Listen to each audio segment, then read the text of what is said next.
नमस्कार मोर प्रिय दर्शक बंधुगण आपण मानकु समस्तंकु आपणक निजस्व चैनल ज्योतिष दर्पण को मु हृदयर सहित स्वागत करुछि। आपण माने केबे ना केबे यह निश्चित भाव में शुणिथिबे जे जेते बेले जने व्यक्ति जीवन में किछि भल घटना घटिबा को जाई थाए सेते बेले से सेही भल परिस्थितिर किछि संकेत आगरु पाइबा मध्य आरंभ करिथाନ୍ତି। जदि आपण जने मेष राशि जात व्यक्ति अटंती तेबे मु आपणको एही वीडियो माध्यम रे कहिबी जे दीपावली ठीक परे आपण को केउ सब संकेत मिलवा आरंभ हेबो। कारण अनेक लोक भल समय आरंभ हेबा को जाउची कि नाही ताहा किपरि जानिबे से विषय रे द्वंद्व मन रे रखिथाନ୍ତି। तेबे आज मु सही गणना को एठी बुझाइबा को जाउची। एठारे स्क्रीन रे आपण एक चार्ट निश्चित भाव में देखि पारुथिबे जेउथिरे कि कोनोसी ग्रह देखा जाउ नाहंती। एहार कारण हेउची एया जे आज आमे सीधा सड़क भाव में दीपावली पर आपण अनुभव करने को जाउथिबा सेही पांचटी संकेत विषय रे आलोचना करिबा एवं आपण एही प्रत्येक संकेत गुडी को निज जीवन रे सत्य हेउतबार मध्य निश्चय देखिबा को पाइबे। ताहेले बंधुगण दीपावली सरीबा मात्रे ही आपण को जो प्रथम संकेतटी मिलिबो ताहा हेउची जे आपण निज जीवन रु मानसिक चाप दूर हेउतबार देखिबा को पाइबे। वर्तमान जो टेंशन डिप्रेशन विकसित हेउची नकारात्मकता आपण को प्रभावित करुची एवं आपण काम गुड़िक बारंबार स्थगित हो जाउची। ता सहित आपण मन भितर लागी रहितिबा अशांतिर परिवेश मध्य दीपावली परे धीरे धीरे दूर हेबारे लागिबो। आपण मनर अवस्था प्रायतः सुखी होई जिवो एवं आपण अनुभव करिवे जे जेपरि एक शांतिपूर्ण जीवन आपण पाखकु एबे आसी जाइछि। आउ मध्य मेष राशि जात व्यक्ति पई आउ एक प्रमुख संकेत एहा हेबो जे दीपावली परे हठात आपण जनसाधारण समर्थन मिलवा आरंभ होई जिवो। आपण जनसाधारण मध्य ख्याति सम्मान एवं प्रतिष्ठा अनुभव करने आरंभ करेंगे। जो माने आपण मुह फेराई नेउतिले आपण पछपटे चुगली करुथिले एवं आपण गोड़ टाणिबा को बारंबार चेष्टा करुथिले सही माने एबे आपण सहित बंधुत्वपूर्ण व्यवहार करने आरंभ करदेवे। तेबे एटी ध्यान दियंतु जे प्रथम रे जो चाप लागी रही ताहा दूर हेबा को जाउची। द्वितीय रे आपण निश्चित भाव में जनसाधारण समर्थन पाइबा को जाउछंती।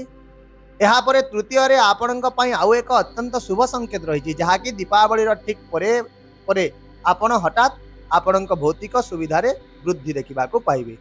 पूर्वर आपण जमी कोठा जानवाहन गाड़ी किंबा घोड़ा किणवा विषय बहुत चिंता करुथिले एवं अनेक थर चेष्टा मध्य करुथिले किंतु एही सब चेष्टा सत्वे मध्य ताहा वास्तव में परिणत होई पारु नथिला। किंतु एबे एही दीपावली परे आपण निश्चित भाव में भौतिक सुविधा हठात वृद्धि देखा पाइबे। जदि आपण निज घर निर्माण करने को चिंता करथिले तेबे ताहा एबे वास्तव में परिणत होबाकु लागिबो। जदि आपण जमी किंबा कोठा किणवा को चाहुचंती तेबे ताहा मध्य एबे वास्तव में परिणत होइबो।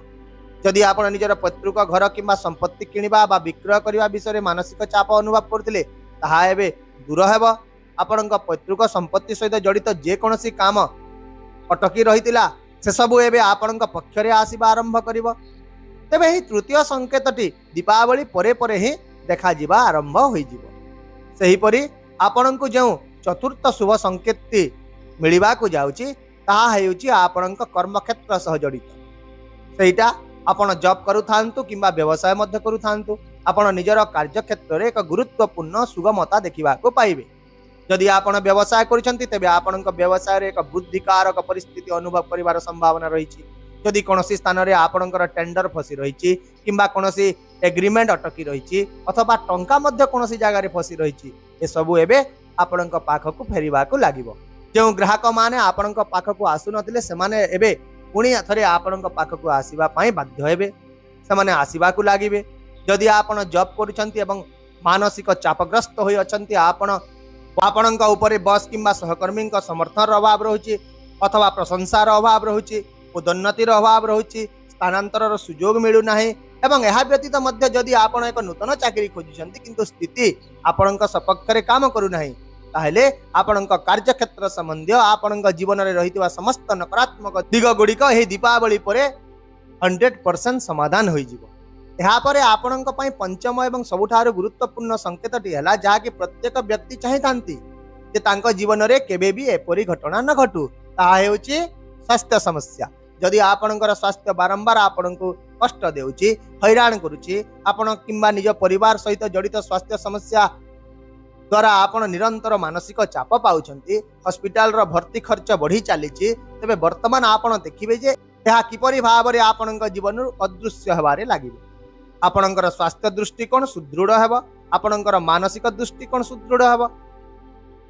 यह मन रखନ୍ତୁ, कारण यही अवस्था 100% ही घटिबाकु जाउछि, एतिरे कोनोसी द्विमत ही नाही। यह सहित ही पंचम रे आउ गोटिए संकेत मध्य रहिछि जे ए पर्यंत जो टंका आपणक पाखकु आसुतिला से सब कुआडे चली जाउतिला आपण बुझी पारु नथिले।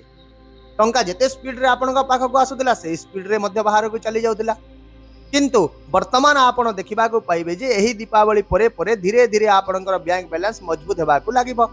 आपण निश्चित भाबरे आपणक जीवन रे गढ़ी उठितिबा अनावश्यक खर्च गुडी करू एवं हॉस्पिटल रो भर्ती हेबा ठारू मध्य मुक्ति पाइबे। एतिरे कोनोसी द्विधा नाही। दीपावली परठु ही आपण ही पांचटी संकेत को निज जीवन रे सुंदर रूप रे अनुभव करबा आरंभ करिवे। तथापि मध्य लोक माननकु सब बेले ही सकारात्मक संकेत गुडी को किपरि बुझी मने रखिबे से विषय रे द्वंद्व रहिताय। तेबे वीडियो रे मु जहा सब कहली दया करी से सब को आपण नोट करी रखंतु एवं जदि दीपावली परे आपण निज जीवन रे पांचटी कार्यकलाप मध्यरु गोटे मध्य देखिबाकु पाइबे नाही ताहेले मते निहाती जणाई। आशा करूची मु देइतिबा ही सूचना आपनकु निश्चित भाव पसंद आसीबो। जदि आपनकु एही वीडियो एवं मोर बुझाइबार शैली पसंद लागिला तेबे वीडियोटी को लाइक करंतु, शेयर करंतु एवं आपनक मूल्यवान मतामत कमेंट करी आमको निश्चित जणांतु। ता सहित चैनल को जदि प्रथम थर पई देखुचंती ताहेले सब्सक्राइब करबा को भूलंतु नाही। वर्तमान पई मते विदाय दियंतु, पुणी देखा हेबा आसंता काली आउ एक नुआ सूचना वीडियो सहित। से पर्यंत रहुची, नमस्कार, जय जगन्नाथ।